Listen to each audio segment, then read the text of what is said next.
Oi, Oi, tudo bem? tudo, senhor. Mais uma vez, que alegria.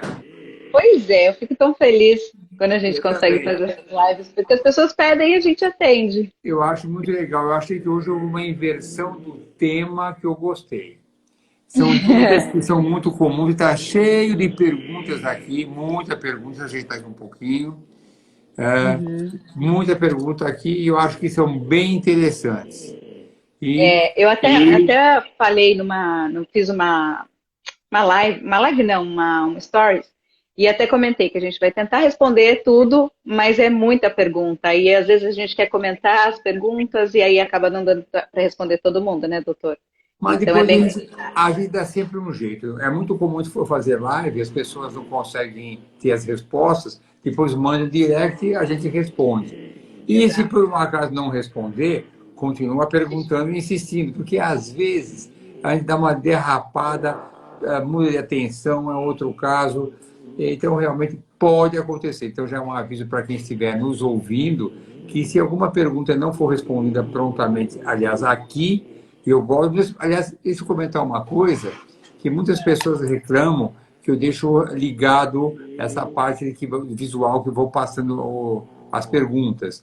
Ah, você fala, tira porque estou cobrindo a Luciana, que eu concordo com você, que é um assinte de cobrir você. Aliás, até era bom você ter me chamado para que eu fosse apagado. Mas as perguntas que aparecem aqui são muito interessantes.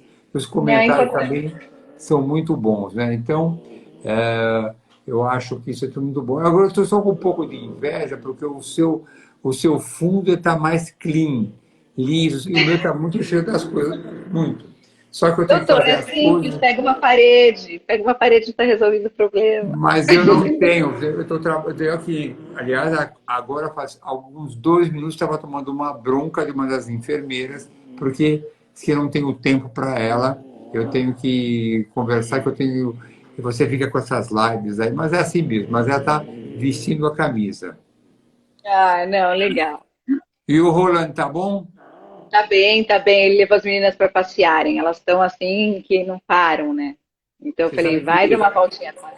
Mas eu achei também muito boa aquela live com o Roland, porque desmistificou essa parte masculina, que eu já Foi falo. bem interessante. Comentamos em outros momentos, naquele dia, e eu repito mais uma vez, que muitas vezes o meu problema é o marido que não aceita a ovodoação. E eu até ponho o meu lado compreensivo, o lado dele não aceitar é o lado do amor que ele sente pela mulher dele. Que ele quer ter um filho que tem aquela carga genética igual da mãe dele, da mulher dele. Então, eu acho bonito, mas às vezes não tem solução. Então ele contou uma história até que eu achei muito bacana, e ele nem sabe disso, mas eu repito a história que ele contou pessoal dele, que um amigo de um amigo dele ligou para pedir uma opinião sobre a doação, porque teve uma história triste que tinha perdido uma filha adolescente, e depois ele pediu, e eles ficaram grávidos, e quer queira, frente a uma situação trágica como essa, lógico que você não repõe uma vida perdida de uma adolescente, mas de alguma maneira isso ameniza aquele impacto doloroso, né? E eu já estou preparando aqui uma série de perguntas aqui que mandaram para já começar a perguntar para você já já, e você pergunta para mim também, né? Ah, não, lógico, eu vou te perguntar também, porque tem coisas assim que é totalmente da sua alçada, né? Eu sempre falo que eu quero contar minha história porque foi o que eu vivi, né? Mas a técnica, né? A causa exatamente assim, eu não sei detalhes, porque são, cada caso é um caso. Eu até comento com as pessoas me perguntam, doutor, que remédio você tomou? Quanto custou? Esse tipo de pergunta. Aí eu falo para as pessoas, eu não gosto de falar do remédio porque cada organismo reage de uma maneira, e às vezes a gente fala um remédio, a pessoa fala, ah, tal pessoa falou, eu vou comprar. Então eu tenho medo disso, até cuidado com as outras pessoas, né? É, mas, E, não, mas e sobre o custo do tratamento também, eu falo, gente, ó, pega o telefone lá da Mari e ela te conta tudo. Tá atualizado, porque o meu já tem 3 anos, 4 anos já. Então a gente sempre se depara com esse tipo de pergunta que é super comum também. Mas aí a resposta sempre é a mesma, que os tratamentos são individualizados, personalizados, a preparação do endométrio que é bom para um não é bom para o outro. Agora mesmo eu estava aqui agora com a enfermeira discutindo um endométrio que não estava indo muito bem. Às vezes eu troco a via do medicamento, um é adesivo, outro é via oral, outro é via vaginal. Não dá para ser a mesma coisa. Então, tem um protocolo básico, mas no final a gente vai ajustando para aquela paciente. Uhum. Três dessas perguntas aqui, tem algumas muito interessantes. Eu já vou fazer uma pergunta. Aliás, eu fico até sem graça, porque essas perguntas, eu posso pedir sua opinião, mas acabam sendo mais para mim que para Na você. verdade, são as perguntas são para o senhor. Na verdade, a ideia da live foi porque, doutor, muita gente me pergunta como que é, que remédio que pode tomar, em que caso pode tomar. Essas perguntas que o senhor está vendo, que não são para, assim, obviamente que eu vou buscar. Teve vezes que eu não sabia a resposta, eu mandava o WhatsApp para Mari, o que eu respondo? Né? Porque realmente não sei, não é do meu métier. Então a Mari me respondia. Então, assim, essa live foi para ouvirem a experiência, quem cuida disso, quem conhece, quem domina, que é o senhor. Então, hoje a estrela aqui é o senhor.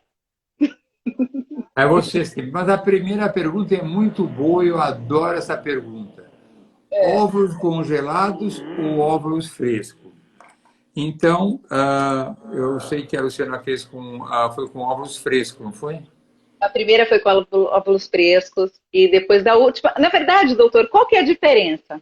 Vamos partir para Essa, aí. Porque, por exemplo, eu acho que a primeira eu fiz fresco porque eu estava aí, já recebi a informação e antes de voltar para Miami eu já fiz uma transferência. Então, para mim, na minha cabeça, isso era fresco. O que eu escolhi, congelei e fiz em setembro, para mim foi congelado. Mas eu tô correta ou não? mas e olha como é importante e prestem atenção no que eu vou falar. Porque as coisas não são sempre iguais, porque nós somos vigiados por regras éticas do Conselho Regional de Medicina. Uhum. Naquela época que você fazia, só poderia fazer fertilização in vitro se fosse doação de óvulos compartilhada. E essa regra mudou. Segunda regra, naquela época só podia fazer, não é o seu caso, mas mulheres que tinham até 50 anos. Mulheres que com mais de 50 anos não podiam fazer fertilização in vitro com óvulos doados, evidentemente. Mas aí percebeu que muitas entravam na justiça porque alegavam quem é o CRM para determinar o que eu posso ou não posso fazer. Quem é o CRM? A Silvana aqui, eu falei que ia mandar um beijo para ela, estou mandando mesmo. Falei que se ela entrasse hoje, eu ia mandar um beijo para ela e estou mandando, Silvana. Quem é para o CRM para não deixar eu ter filho? Entravam na justiça e ganhavam todas as ações, porque a justiça falava, é o direito dela, desde que o médico autorize, ou seja, com vontade de fazer esse tratamento. E hoje em dia, a regra do Conselho Regional de Medicina é permitido até 50 anos, mas a critério do médico, se ele achar que está em boas condições, pode fazer. Mudaram, as regras mudaram. Naquela época, ninguém poderia doar óvulos voluntariamente. Só podia ser se quisesse engravidar. Tinha várias restrições. Mudaram as regras e hoje em dia a gente usa muito óvulo congelado. E o que aconteceu com o óvulo congelado? Nós apresentamos num congresso há uns 2 anos um trabalho comparando a taxa de gravidez proveniente de óvulos congelados, óvulos frescos e embriões congelados e embriões frescos. E a estatística foi não havia diferença significativa na taxa de gravidez.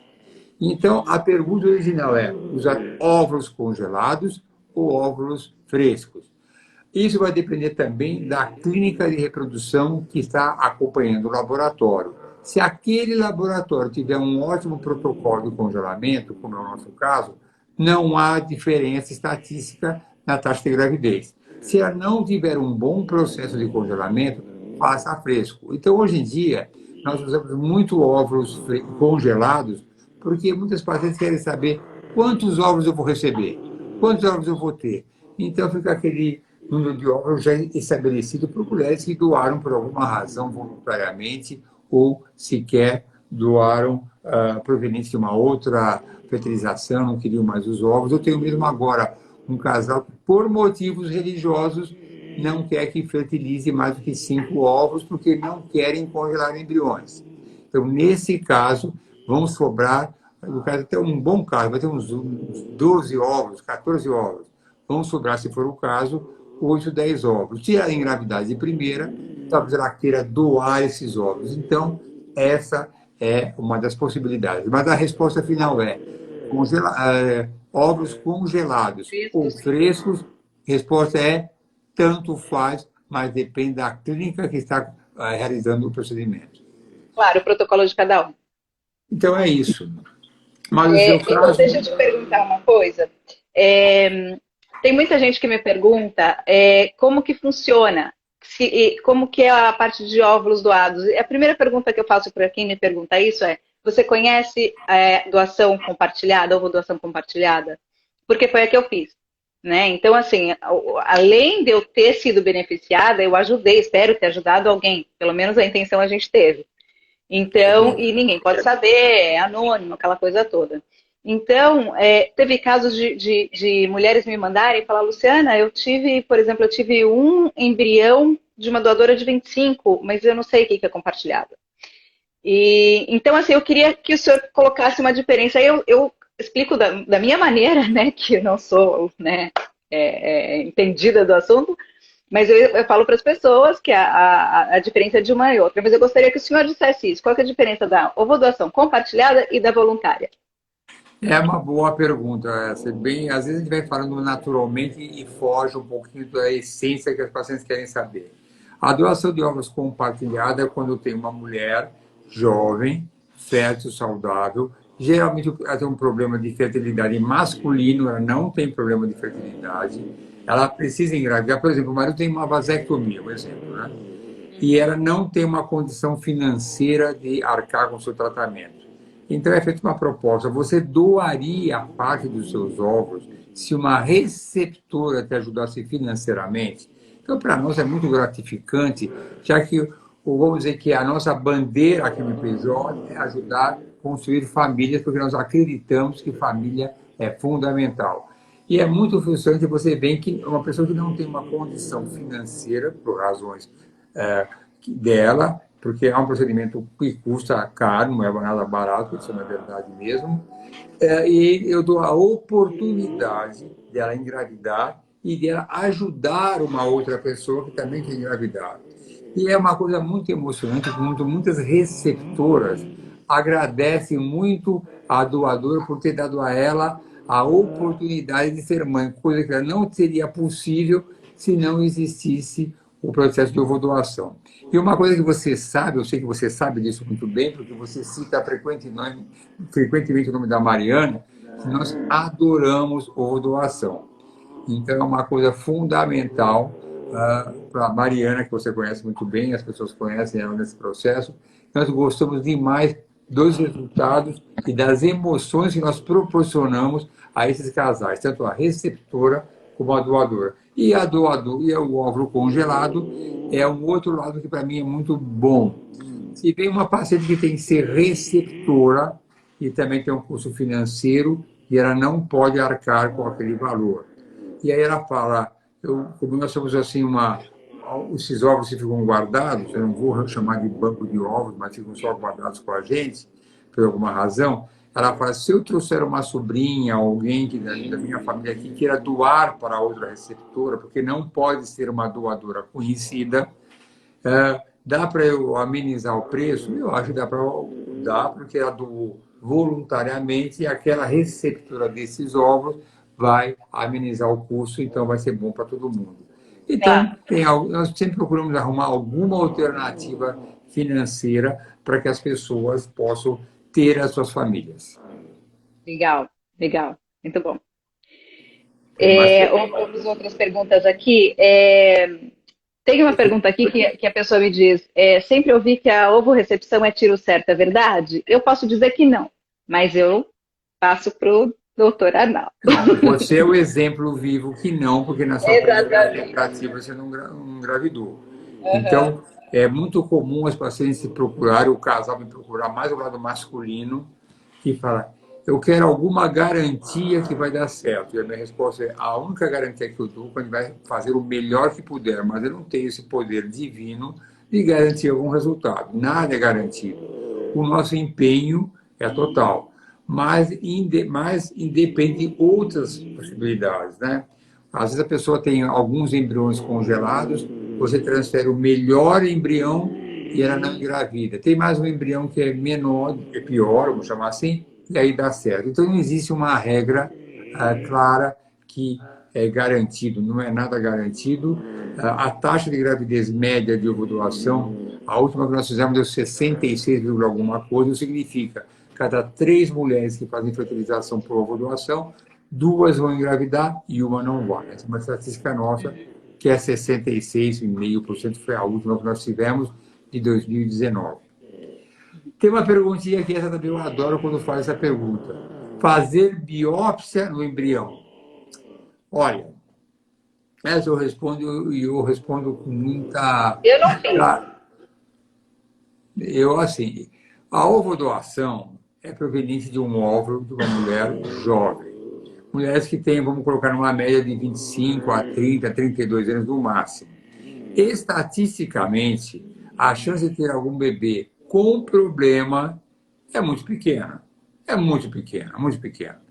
E já está mais do que garantido isso em qualquer lugar, qualquer sociedade do mundo, americana, europeia, trabalhos científicos, que fazer fertilização, fazer biópsia embrionária em embriões provenientes de uma mulher que tem cariótipo normal com menos de 34 anos não aumenta os resultados. E pior, pode piorar os resultados. E eu gosto também, nesse momento, de ilustrar que, muitas vezes, você tem embriões que são tidos como anormais, ou seja, aneuploides. Eu vou explicar já já o que é isso, viu? E aquele embrião é descartado, mas existe uma chance de falso positivo.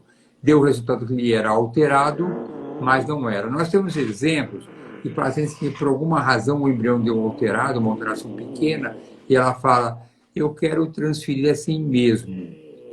É um direito dela e aí dá uma gravidez normal. Então, essa é a primeira situação que não é uma garantia de resultado positivo quando faz a biópsia embrionária. Então, quem quiser fazer, eu aceito, mas não é um apoio. Então, eu falo muito, quando falo da biópsia, dos resultados falso positivos. Hoje em dia tem algo chamado mosaico. Se eu me animar a falar disso aqui, vamos até 11 da noite falando. Porque assim, Cai, a gente entra de novo, cai, a gente entra de novo. Então, vamos ver aí, porque tem alguma pergunta que semelha a isso. A gente fala indiscriminadamente sobre o exame genético ou exame cromossômico. Veja, quando nós fazemos o exame, o PGTA, que é PGTA de aneuploidia, nós estamos avaliando as doenças cromossômicas, isso é, avalia o número de cromossomos que tem aquele embrião. Nós, seres humanos, temos pares de cromossomos. Então, temos 23 pares de cromossomos. Quando nós temos, por exemplo, uma síndrome de Down, tem a trissomia do 21. Então, o cromossomo que é numerado de 1 a 23, tem 3 21. Então, essa é uma síndrome que eu começo, que ela é conhecida, a síndrome de Down, que é a trissomia do 21. A de Patau, do cromossomo 13, a de Ehlers é do 18. E assim tem várias síndromes. Então, essa é uma doença cromossômica que é a mais comum. E existe o PGT-M, M de Maria, de Miami. O PGT-M é doença monossômica, doença genética. Por exemplo, alguém tem na família um gene que pode ser mortal, muito grave, como a coreia de Huntington, que a pessoa tem demência na velhice, a pessoa não quer ter essa doença que seus filhos têm. Então, ela faz uma doença genética no estudo, é outra coisa. Então, o PGTA, ou a biópsia embrionária mais comum, é para avaliar o número de cromossomos da célula. Então, é as aneuploidias. Um embrião euploide é aquele embrião que é totalmente normal. Expliquei. E o mosaico, isso aqui eu ia falar. O mosaico é assim, quando você faz a biópsia, tem que esperar até o 5º dia, Você retira umas 6 ou 8 células desse embrião que vão para o exame para fazer o PGTA, ver os cromossomos dessas células que representariam esse embrião. Em primeiro lugar, essas células não são retiradas propriamente do embrião, e sim do trofectoderma, que é a região externa do embrião, a região externa. E lá se avaliam essas 6 ou 8 células. Se der, e muitas vezes ele dá normal, todas as células são normais, alterados, todas são alteradas, mas às vezes dá um mosaico, que é quando tem células anormais e normais. E agora, o que fazer? Esse embrião, na verdade, ele é alterado ou ele é saudável? Então, o mosaico representa isso, um conjunto de células diferentes umas das outras. E aí vem uma outra classificação. Tem o mosaico de alto risco e o mosaico de baixo risco. O mosaico de baixo risco é aquele mosaico que não vai causar um dano maior. Ela pode não implantar, ou talvez ter um aborto, e aí vai ter que se conversar com a paciente se ela está disposta a ter esse risco de não engravidar ou abortar. E aí veio que esses casos, estou com mais 2 casos assim agora, que concordaram em transferir e deu uma taxa de gravidez de 35%. Até 2 anos atrás, esses embriões seriam descartados. Você viu como quantos embriões já não foram descartados. A gente que se orgulha de fazer muitas biópsias, mas nem sempre a biópsia é uma coisa benigna, pode ser do mal também. Então, se tiver um mosaico que é de alto risco, é porque pode ser uma doença mais grave, como, por exemplo, a síndrome de Down. Está bem explicadinho, Luciana? Tá explicadinho, tá explicadinho. Isso eu vou encaixar com uma pergunta que as pessoas me fazem e que eu acho que vale a pena, é quando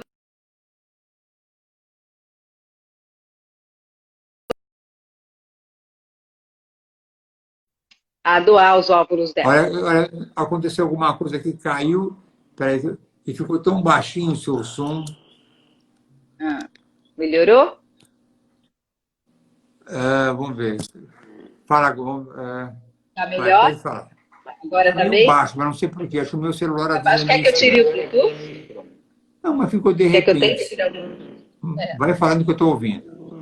Não, então, muitas perguntas vêm a respeito de como que é feito, como que é escolhido para ser doadora, né? Quais as características que tem presente no questionário, a vida da doadora é uma vida saudável, um óvulo doado meu pode ter uma doença genética? A gente tem essas perguntas, eu tenho essas perguntas e eu digo, olha, isso na clínica vão te explicar direitinho, mas normalmente não. Né? Para você poder doar óvulos é feita uma série de exames, tem da vigilância sanitária, o que é permitido.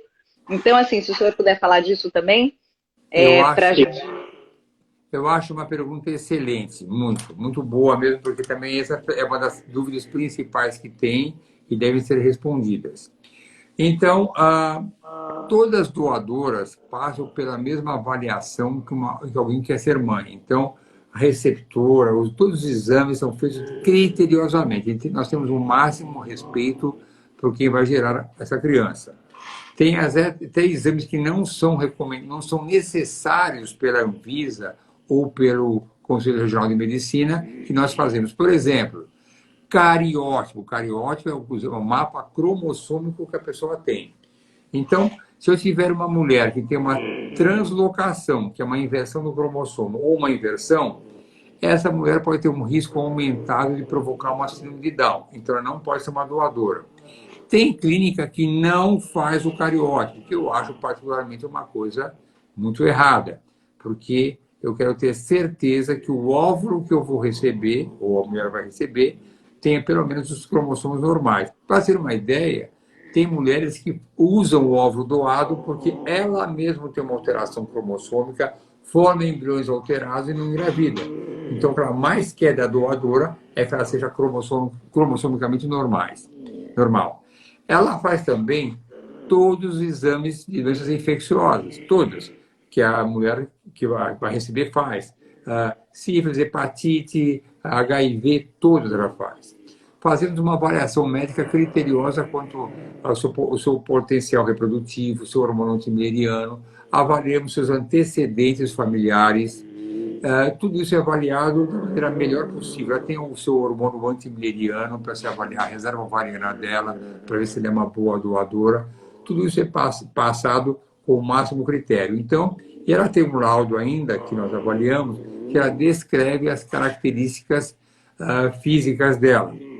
Cor do cabelo, dos olhos, da pele e assim por diante. E nesse critério de escolha, nós sempre temos histórias interessantes. Aí a E da família Mariana, também, né? E da família também. Ela coloca todo do pai, do avô, dos irmãos. tudo, tudo. Tem histórias interessantes. A Mariana tem uma história de um moço, era um casal, posso falar, porque ela já engravidou faz tempo, não vai estar ouvindo, nem vai saber quem é, que ele, todas as doadoras, ele recusava. Todas. É porque o marido era muito mais velho, é por esse motivo, por outro, recusava. Só ele é que opinava na decisão. A mulher, quietinha, japonesinha, não falava nada. E ela perguntou, nossa, o senhor é tão criterioso, né, para avaliar. O senhor trabalha com o quê? Eu sou headhunter, meu trabalho é avaliar currículo o dia inteiro, então investiu muito bem. Chegou na última doadora, com a sinceridade que é peculiar dessas pacientes, estava lá que ela fumava maconha. Ela arregalou o olho, como era a última opção que tinha, colocou para ele, morrendo de medo, mas ela falou, já que estamos aqui, vamos colocar. E ela falou, nossa, ele falou, gostei dessa. E ela, com a humildade dela, falou, nossa, achei que você ia brigar comigo, né? Porque fumava maconha. Ele falou, qual o problema? Já fumei tanto na minha vida, isso não tem problema nenhum, não. E escolheu essa que tinha esse hábito. Você vê como às vezes nós somos surpreendidos com algumas atitudes no critério de escolha. Isso eu conto para ilustrar, porque todas as doadoras preenchem com a máxima transparência aquilo que elas falam. Então, eu não vi até hoje alguém falar que é alguma coisa mentirosa. Teve uma que era uma loira, muito clarinha, e ela colocou no laudo que que o pai era negro. Eu falei, nossa, mas era uma coisa... Eu falei, mas é mesmo? Ela falou, eu sei que ela era muito divertida, ela. Mas aí mostrou a foto do pai e ela falava, deixa eu repetir mais uma vez. Ela falava, meu pai é um maior negão, olha aqui. Ela falava assim, né? Palavras dela, eu estou só repetindo as palavras dela. E um prazer, eu falei, olha, realmente, provavelmente a receptora vai ser mais difícil. E existem exames também que podem ser solicitados a critério da receptora. Aí uma coisa que é dela. Ela quer fazer um estudo da genética dele, porque muitas vezes o marido pode ter uma doença genética, e ele sabe que se tiver uma mulher que tem o mesmo gene, pode ter um filho com uma doença grave. Então, por exemplo, o meu cariótipo, os meus genes, eu devo ter algum gene com um problema com alguma doença, mas não apareceu porque não cruzou com o outro. Qualquer pessoa pode ter. Então, como ele tem uma doença já estabelecida, ele quer saber se aquela doadora tem um gene igual para não ter filho com o óvulo dela e poder ter a doença. É um exame à parte que verifica-se mais do que 500 genes e é o critério dela. Tem um marido que queria ver a ancestralidade, queria saber se na família tem alguém com índio, negro, embora não tivesse nada, é um direito dele. Então, na verdade, nós vamos com a máxima profundidade, nós vamos pesquisar o que a doadora, o que a receptora quiser. Mas é uma pergunta muito interessante, eu gosto de tranquilizar, e eu admiro muito a sinceridade das doadoras, que nunca vi ninguém fugir dessa realidade, entendeu? Legal. Doutor, eu estou com uma pergunta aqui da Alice.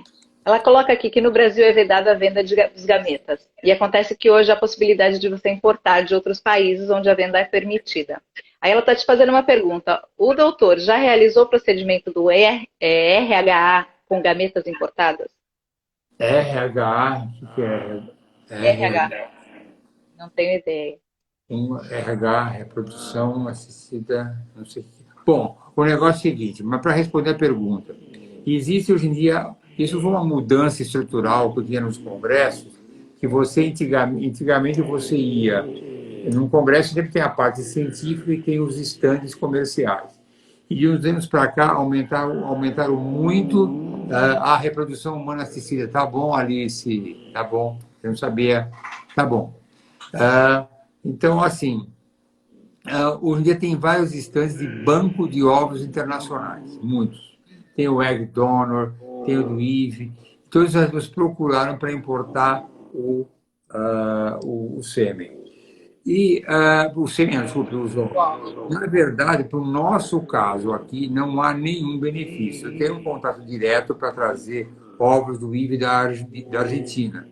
Não é uma vantagem financeira, e o que eles oferecem de características, com certeza, é muito, mas muito, muito menor que a gente faz. Como nós trabalhamos com ovo doação há muito tempo, eu tenho um livro sobre isso, eu tenho um site sobre isso, aí você acaba sendo procurado para isso tudo. Então, a Mariana é uma pessoa que você conhece bem, nós já falamos sobre isso em outra oportunidade, que muitas pessoas procuram a Mariana para conversar com ela e depois chegam para mim. Então, assim, eu tenho a oportunidade de trazer ovos de fora, mas não acho nenhuma vantagem financeira, nem de dados que eu posso oferecer. Estamos bem satisfeitos com as nossas doadoras aqui. Uma outra pergunta, doutor. Estou mandando. O senhor quer fazer alguma aí? Tem alguma aí que o senhor quer encaixar? Aqui. Exames preliminares de trombofilias para receptoras. Olha, quando alguém já passou para a fase receptora, é aquela fase que tem que ser tudo ou nada. Tudo ou nada. Não dá para você economizar recursos. Então, não é só trombofilia. De um modo geral, a rotina que nós temos, isso independente de ser receptor ou não, viu? É sempre acreditar que aquele momento do casal é uma coisa... Aliás, eu falo casal, pode ser produção independente, pode ser casal homoafetivo, para qualquer um, para qualquer pessoa que queira ter a sua família, é uma coisa que tem uma frustração por trás, ela está apostando uma energia, uma parte emocional, uma expectativa tão grande, além da parte financeira tão importante, que eu não posso deixar nenhum rabicho para trás, que eu poderia ter feito algo melhor e não fiz. Então, as trombofilias, eu não vou dizer que eu faço todas, mas eu começo com algumas delas, porque caso dê positivo alguma delas, o tratamento é idêntico para qualquer uma delas, que é anticoagulantes. Então, eu respeito sim a paciente e peço não só trombofilia, faço esteroscopia para ver se tem endometrite, para ver se tem saúde MK, eu faço exames para ver ressonância, para ver se tem adenomiose, para ver se tem endometriose. No marido eu faço todos os exames, o espermograma, fragmentação do DNA do sêmen, desde o cariótipo dele, e assim vai. Aí passa por uma classificação de alguns exames, como o exame ERA, EMA, ALICE, que é um exame cheio de controvérsias, e não é barato, é um exame que custa quase próximo a R$5.000 se fizer todos juntos. É um exame que não tem não há um consenso sobre ele. Esse eu era. Era. Mas eles chamam de endométrio. As pessoas hoje em dia são bem, assim, imaginam bastante, tem bastante criatividade. Endométrio, trio dos 3 exames. ERA, que é para ver, é bom falar também, vou falar umas coisas, não precisa falar. O ERA é para ver a janela endometrial, para saber se o momento que eu vou transferir os embriões dela é o momento que se abre a janela do endométrio para receber aquele embrião. Que normalmente, no caso de blastocisto, é no 5º dia. Mas, para algumas pessoas, pode ser no 4º, ou no 6º, ou no 7º. Aí vem o resultado. Endométrio pré-receptivo. Recomendamos mais uma dose ou mais 2 doses de progesterona. Isso. O EMA... Posso só entrar no ERA, porque eu fiz esse exame e eu fiz porque não consegui sucesso numa transferência que eu fiz de doação. E aí eu falei para o senhor, mas doutor, a gente fez tudo certo, estava tudo perfeito. Será que de repente o senhor não transferiu num dia, era no outro? Aí o senhor falou, para isso tem um exame chamado ERA. E aí eu fiz aqui nos Estados Unidos, porque eu já estava bem cansada, não quis ir para o Brasil e tal. Mas eu fiz, e depois eu fiquei até frustrada, porque o resultado veio exatamente como o senhor está dizendo, né? Se ele veio, só veio essas palavras, receptivo ou pré-receptivo ou não receptivo, coisa assim, só isso. E aí eu falei, mas tudo esse exame só para ele me dizer isso, mas eu não entendo nada disso, que é exatamente para ver a janela. Então, mas é um exame de controvérsia. Eu estava num congresso na Espanha e havia uma sessão interativa e perguntou para uma plateia que tinha mais de 700 médicos de mais de 40 países. quem de vocês faz zero para todo mundo, quem não faz para ninguém, quem faz só depois da segunda falha, assim por diante. E eu respondi, eu estava no grupo que fazia depois de uma ou duas falhas. Mas mais da metade, lembro que eram 43 países, 55% nunca fazia esse exame, porque e tem algumas controvérsias, mas alguma coisa a mais. E na sua época, eu acho que não tinha o EMA e o ARIS. O EMA é para avaliar a concentração de lactobacilos, que faz para ver a flora endometrial. Que lactobacilos seria os bacilos do bem, que fazem a proteção, que dão equilíbrio interno para o nosso organismo também, para a vagina, para o útero. Eles são importantes, estar em equilíbrio para a nossa defesa. Devem estar em ótima quantidade. Se não tiverem boa quantidade, nós temos lactobacilos via vaginal ou via oral. Então, é para ver essa parte da microbiota, microbioma, que são os micróbios do organismo que nós temos. Só para falar, nós temos micróbios do bem e o micróbio do mal. Nós temos milhares de micróbios no nosso organismo que têm o seu trabalho, ajudando na digestão, na parte imunológica. Os do mal são aqueles que atrapalham. E o Alice é aquele que vê se há alguma endometrite, tem alguma infecção. Então, nós fazemos o endométrio hoje em dia para ver se isso está em ordem também, mas também em casos especiais, são aqueles que eu converso com ela. Um outro exame que eu faço é a ressonância magnética Cine Mode Display. É uma ressonância magnética que você vê a contratibilidade do útero no momento da transferência. Tem útero que é muito sensível e contrai demais. Então a pessoa recebe o embrião na transferência, mas com a contração que poderia expulsar aquele embrião. São coisas mais assim que não tem comprovação científica, mas em casos especiais eles podem ilustrar. Então, para quem perguntou se eu faço trombofilias, não só isso, como muito mais também. Mas também, como existem umas 8 a 10 trombofilias, também não tem cobertura por seguro-saúde. Eu sempre penso, eu tenho que conversar, olha, já fiz 3. Aí tem que ter uma conversação para chegar a alguma conclusão. Aí hoje em dia, tem uma coisa também, essa mais nova ainda, é o exame KIR. KIR é o exame, e o HLA-C é um KIR, é um exame para ver qual que é a sua resposta imunológica a corpo estranho. Então, o que acontece? Nós, ou a mulher, quer dizer, quando recebe o embrião, ela recebe uma carga genética dela, no caso de uma mulher um óvulo dela, e uma carga genética do marido, que é um corpo estranho. Conforme a resposta imunológica dela, ela pode rejeitar aquele embrião. Então, para dizer para vocês, as nossas mães, quando nós entramos no útero dela, mesmo nós trazendo um corpo estranho da carga genética do nosso pai, se adaptaram e aceitaram a gravidez que se desenvolvesse durante a gestação. Mas se essa mulher tiver um padrão KIR, que chama KIR-AA, tiver um padrão imunológico desse tipo, ela pode responder de uma maneira de rejeitar e não aceitar, essa você não sabe não, e não aceitar Nossa, estou falando de que legal. né? Estou falando que legal. Então, e não aceitar 2 embriões. Então, se ela tiver um KIR-A, eu não ponho 2 embriões, porque ela tem uma resposta imunológica mais exacerbada e poderia rejeitar. Isso também é uma Mas o coisa senhor pode colocar um. Mesmo que ela tenha esse, o senhor pode colocar um. pode colocar um. E aí a gente faz algum complemento. E ainda para ainda avançar, isso é uma coisa nova. Pacientes que não conseguem engravidar de jeito nenhum, aí vai ter a doadora, que você pode escolher o padrão da doadora, ver o HLA-C dela, que é o antígeno que ela traz.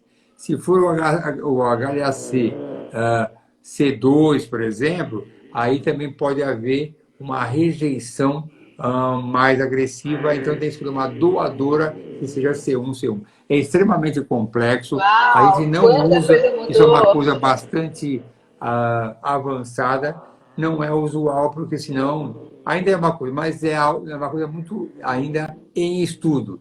Mas é bom saber que é uma alternativa mais avançada, porque a medicina não para, né?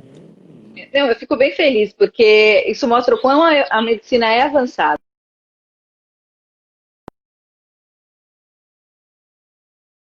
E não tinha nada disso. né? Então, eu fico bem feliz que a medicina está tão avançada que as pessoas podem ter esse tipo de informação, esse nível de detalhes, né? Ainda mais não para. O Kira é uma coisa que, se pegar, for uma coisa comprovada que não é, provavelmente os bancos de sêmen vão ter que ter um banco de sêmen, que é uma coisa muito maior, específico qual que é o HLA-C, C1, C1, C2, C1, aí vai complicar, mas é uma coisa ainda está engatinhando ainda. Mas nós fizemos um trabalho que nós apresentamos num congresso americano o ano passado, vou poder provar para você, que nós tínhamos pacientes, mas não eram pacientes receptoras, não. Que eram assim, várias fases de implantação e transferiam 2 embriões, 3 embriões, 2 embriões, 3 embriões. Depois que nós fizemos o KIR-HLA-C e vimos que só podia transferir um único embrião, nós tivemos uma taxa de gravidez superior a 50%, mostrando que essa pode ser, sim, uma alternativa interessante. Ah, que Vai? legal. Essa é nova, viu? Mas não é nova para nós, mas para o público é uma coisa bem sofisticada e nós temos feito aqui, para muitos casos, esse KIR e o HLA-C, que tem dado resultados bastante interessantes. Então, assim, é legal falar para as pessoas que estão assistindo e que vão assistir depois a live gravada, que é só conversar e ver todas as opções, porque assim, em uma hora a gente não consegue explicar tudo, né? A gente está fazendo bem, mais ou menos assim, mas o detalhe é monstruoso, ficar horas Não conversando, né? dá, cada caso é tudo individualizado, personalizado, é assim que acontece mesmo. Doutor, eu quero te fazer uma pergunta. Eu tenho a minha ideia, porque eu fiz, mas muita gente me pergunta sobre qual o tempo que leva para se escolher uma doadora, para eu saber a minha doadora. E quando eu falo para as pessoas, gente, o meu foi tão rápido, eu não entendo o que as pessoas falam para mim que demora 2 meses, 40 dias, não sei o quê.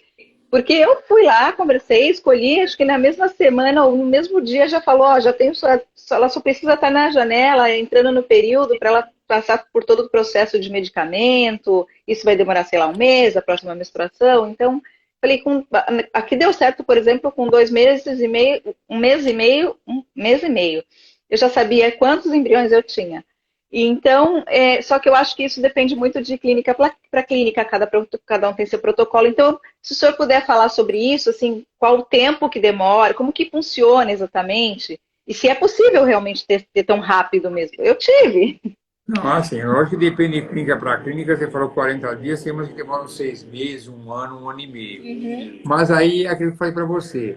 Eu tenho aqui, eu escrevi livros há muito tempo, tenho um livro sobre isso, site sobre isso, a Mariana que cuida disso. Então há uma procura muito grande por isso. Até a nossa live aqui pode incentivar alguma pessoa a saber que nós temos sim essa disponibilidade de doadoras, porque sempre movimentamos muito isso, tá certo? Sempre movimentamos. Então, como você já falou várias vezes, falamos da Mariana, uma pessoa que hoje em dia roda pela rede social, uma pessoa que gosta, que atende muito bem. Então, nós não temos praticamente espera, a não ser casos complexos como a japonesa, é difícil. Ah, Nós temos algumas negras da Angola, que são negras mesmo, então não é uhum. fácil arrumar.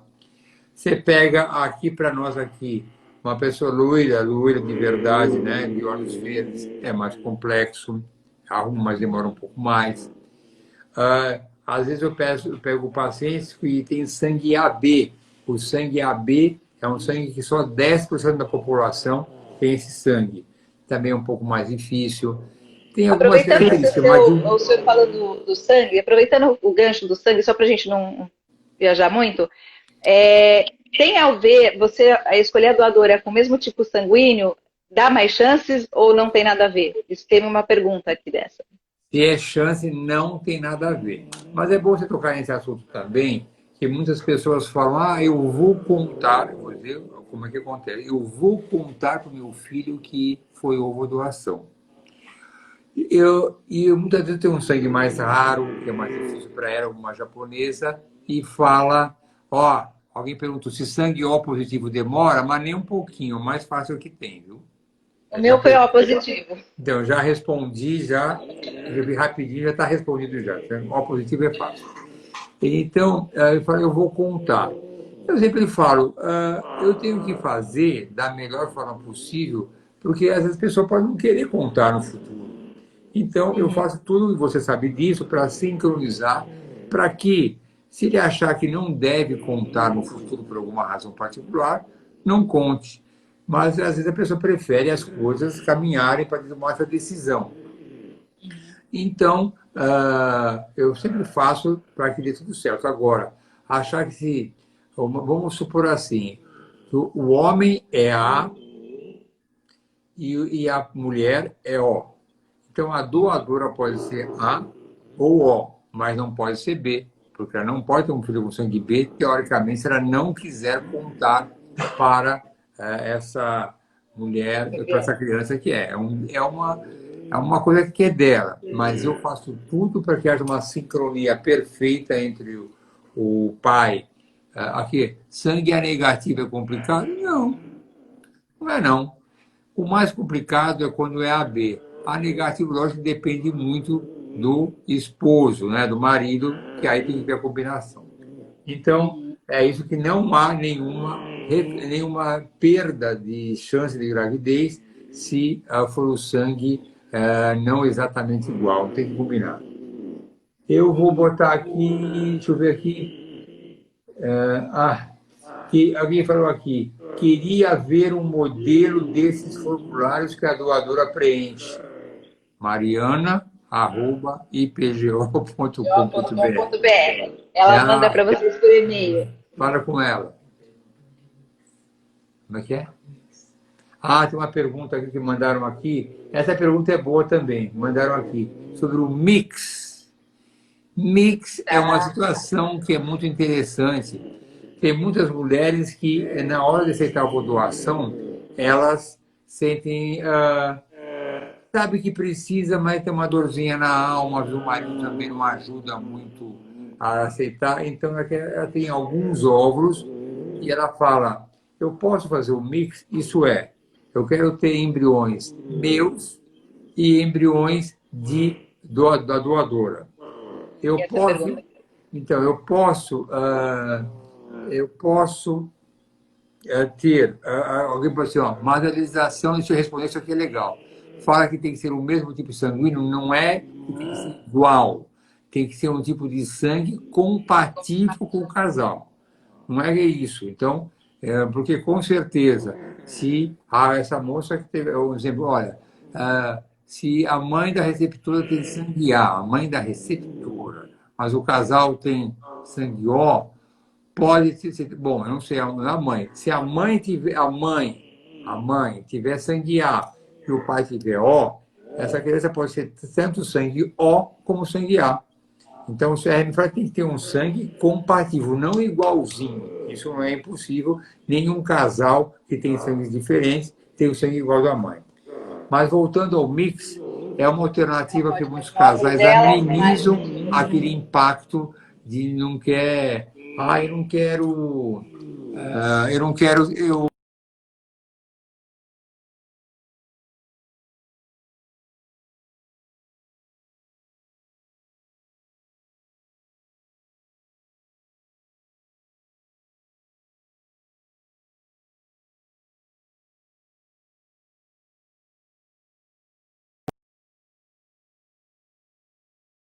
Não, fica aí.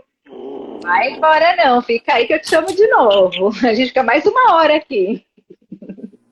Estou livre até meia-noite, estou tranquilo. Tem muitas perguntas, doutor Ronaldo. Então, assim, então ela prefere receber o óvulo sem saber, ela quer tirar dúvida. Tem um caso muito interessante aqui, que eu lembro de muitas histórias, que era uma moça que ela sabia que tinha que usar óvulo de doadora, mas o marido não aceitava, o marido só aceitava se fosse mix, não aceitava óvulo de doadora. Então, a gente faz isso para sêmen também, para ter uma ideia. Tá bom, da epigenética falo já já. Então, foi interessante porque ela fazia os embriões horríveis e até a embriologista não queria nem congelar. E nós falamos em sintonia, congela de qualquer jeito, pelo amor de Deus. Porque ela sabia que se não usasse o embrião de má qualidade, Ah, eu não sei porque está dando eco meu, não sei porque está dando não, não sei se é a minha sala, mas eu falo sempre assim. Eu não estou te ouvindo com eco. Tá? Não, Tá bom. não ouvi nenhuma vez com Tá eco. bom. Nós congelamos um embrião de má qualidade e misturamos com um embrião de ótima qualidade, porque o esposo dela não aceitava a ovulação. Mas é uma alternativa que ameniza o impacto daquela frustração. Ela prefere ter a dúvida e não saber se aquele bebê era do óvulo dela ou uma doadora. Mas quem quiser sentir-se confortável em fazer isso, eu descrevo, só para saber, tudo isso está descrito no site do IPGO. Se puser IPGO barra doação de óvulos, você vai cair. Depois eu posso compartilhar o link da página, do site, dos livros. Eu sempre procuro fazer isso porque eu acho que é interessante, as pessoas gostam de ler depois com calma. E, doutor, só pra gente, a gente tem 10 minutos só, na verdade 9 minutos, e de repente eu não quero cair e ficar aquele vácuo, né? Então, só para a gente recapitular, gente, o processo você tem a doadora, você tem todo o trâmite para ela poder doar, depois tem todos os exames que ela faz para entrar no banco de óvulos doados, seja compartilhado, seja voluntário, e depois disso vem a escolha da doadora através da óvulo receptora quando é diagnosticada ou direcionada para isso, e você faz a escolha e aí parte para a parte da transferência até o sucesso disso. Tem uma pergunta aqui, doutor, que a pessoa me fez do seguinte: ela fica muito preocupada com a história dos irmãos, que os irmãos, ela pode ter irmãos e nunca vão conhecer, que ela se sente ainda desconfortável com isso. O que o senhor diria a respeito disso? Assim, o que o senhor colocaria assim? Eu tenho a minha ideia, eu sempre falo disso na minha página, eu tenho muito claro isso, mas ela quer ouvir do senhor. Eu vou dizer para você a experiência que nós temos. A partir do momento que essa receptora engravidar, é o filho dela, ela só olha para ela, é a gestação dela, ela nem lembra, porque até nós nos esquecemos às vezes, é tamanho aquele entrosamento que ela tem com aquela gravidez, ela não pensa mais nisso, não vai ficar pensando, será que tem irmãos? É uma vivência, é uma experiência tão intensa. Eu nunca vi alguma mãe de bebês e ovos doados ter essa reflexão. Gente, eu lembro quando eu perguntei para o doutor Arnaldo, eu fiz essa pergunta para ele, e quando ele me passou tudo, e aí eu falei, mas doutor, é impossível, como que eu vou ter um filho que não é meu, e depois que essa criança nascer, ela tiver algum comportamento que eu não concordo, eu olhar e falar, essa criança não é minha. E eu lembro, as palavras do doutor Arnaldo foram, Luciana, toma o tempo que você precisar para você ter aceitação e você entender, mas eu garanto para você que isso não vai acontecer, porque uma vez que você está alimentando essa criança com seu sangue, com seu cordão umbilical, com a epigenética e com tudo que vem dentro da sua casa, ela é tua. E de verdade, gente, eu não lembro, eu só lembro que elas são de óvulo doação porque eu estou contando a história para acalmar o coração de vocês. Né? Então, acho que é importante falar. Agora eu vou fazer um comentário assim de pai de óvulos da mulher mesmo. Olha, para o seu filho fazer alguma coisa que você não acredita que ele fez, não pode ser, não é filho meu, não precisa ser ovo doação. Eu digo, todo mundo, não acredito que você falou isso, não acredito que você fez isso. Não tem nada a ver com ovo doação. Tem coisas que acontecem naturalmente. Tem alguém perguntando aqui, eu não sei, Volive 2020, sobre epigenética, que é um assunto palpitante. A epigenética veio, nós já falamos algumas vezes, mas eu posso repetir, veio para ajudar a aceitar a ovulação. Então, como é que eu explico isso? Nós, todos os seres humanos, temos praticamente a mesma carga genética, a mesma, igual, somos idênticos a princípio. Mas, por razões ambientais, alguns genes podem ser apagados e outros acendem. Apaga e acende. E isso vai caracterizando cada indivíduo.